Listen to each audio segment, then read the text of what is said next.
fantastic, young, talented, dynamic, diverse field. The field is narrowed now. Now, there are now effectively two campaigns, two candidates who have any plausible path at winning the Republican nomination, me and Donald Trump. And what we're seeing is the party unifying behind our campaign. Of those 17 original candidates, 5 are supporting this campaign. Rick Perry, Lindsey Graham, Jeb Bush, Carly Fiorina, and Wisconsin's own Governor Scott Walker. When you add to that Senator Mike Lee and Mark Levin, you've got the full spectrum of the Republican Party, the full ideological spectrum.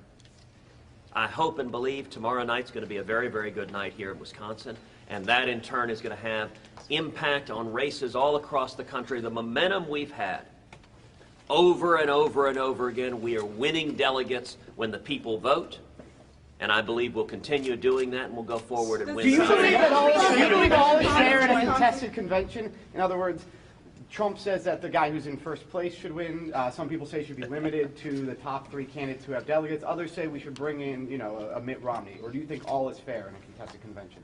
I think one of two things is going to happen. Number one, our campaign still has a clear path to earning 1,237 delegates before the convention. That is our plan A. That's what we're focused on doing. With the wins we're getting win after win after win, and these wins, we're getting close to 100% of the delegates in state after state after state. If we continue doing that, we will win 1,237 delegates. That's plan A. That's what we're focused on doing. But the second option, I'm getting there, Tim. Thanks. The second option, which is entirely possible, is that nobody gets to 1,237. If that happens, we'll have a contested convention, and there will be 2 candidates. We'll come in with a ton of delegates. Donald Trump will come in with a ton of delegates. And it'll then be a battle to see who can earn a majority of the votes from the delegates elected by the people. Now, I recognize Donald wants to change the standard. He doesn't want the standard to be who can earn a majority, because he can't earn a majority. Donald Trump has consistently had a ceiling of 35 to 40% that he can't break above.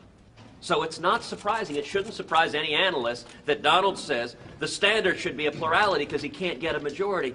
But from the beginning of our electoral system in this country, the standard has been a majority. If you want to be the Republican nominee, you have to be able to earn a majority of the votes. And if you can't earn a majority, you're not going to be the nominee. So if we get to a contested convention, I believe we'll be in a very, very strong position to earn a majority from the delegates that were elected by the people. And there are only 2 candidates whose names will appear on the ballot. Donald Trump and myself. Under the rules, you have to have won 8 states. There are only 2 candidates who will have met that threshold. The choice will be between me and Donald Trump, and I believe we will win that election if there is a contested convention. And, one of the easiest ways to understand that is simply ask the question, where do the Rubio delegates and where do the Kasich delegates go? And I think they naturally come to us. And that puts us over a majority. Wright Previous just said yesterday that those rules shouldn't apply to 2016, those 2012 rules. And you're saying they're going to. This is the head of the RNC saying they won't apply. Well, the nice thing is Washington doesn't control what happens. The delegates control what happens, and the delegates are elected by the people. It, right? But the Rules Committee is comprised of delegates. And let me point out, we're going to arrive at the convention. If there's a contested convention, 80% of the delegates are going to be Cruz delegates or Trump delegates. Both Donald and I have been very clear we shouldn't be changing the rules because Washington is unhappy with how the people are voting. It's interesting, this rule that is in question was adopted in 2012. Because the Washington establishment wanted to keep Ron Paul and his supporters out. Now that the rule is viewed as inconvenient to the Washington establishment, they want to get rid of it. Well, you know what? What's good for the goose is good for the gander. The rules are the rules. And if you want to win, win at the ballot box.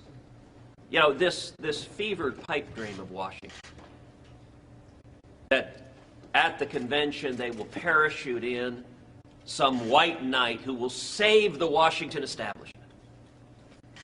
It is nothing less than a pipe dream. It ain't going to happen. If it did, the people would quite rightly revolt. If Washington said, you know what, we had elections in 50 states, but we, the deal makers, don't care what the people actually voted for. We have someone else who's going to go along and get along and keep the cronyism going. the voters would naturally say, to heck with you, we're staying home. But even beyond that, you know, are some folks in Washington foolish enough to do that anyway? Probably. But they can't do it. If over 80% of the delegates are Cruz delegates and Trump delegates, under what universe do 1,000 Trump delegates or 1,000 Cruz delegates go vote for some uber Washington lobbyist who hasn't been on the ballot? That's simply not going to happen. Here's what the choice is going to be. It's going to be real simple. There will be two candidates with a ton of delegates if we have a contested convention, me and Donald Trump. And the delegates there will proceed to decide through the democratic process who can earn a majority of those votes. Those delegates were elected by the people. That's the democratic process working, selecting between the two. And in that scenario, I believe the same dynamic we're seeing here in Wisconsin will play out at the convention, which is that our campaign will unify the Republican Party. It is doing it every day. We are seeing the full ideological range. We are seeing coming together Republicans and independents and libertarians and Reagan Democrats unifying behind this campaign. Why? Because the people of Wisconsin are fed up with the Obama-Clinton economy. They're fed up with the stagnation. If I'm elected president, we will repeal every word of Obamacare. We'll pass a simple flat tax and abolish the IRS. We'll rein in the regulations that are killing small businesses, and we will stop amnesty and end sanctuary cities. And the effect of that is going to be millions and millions of new high-paying jobs.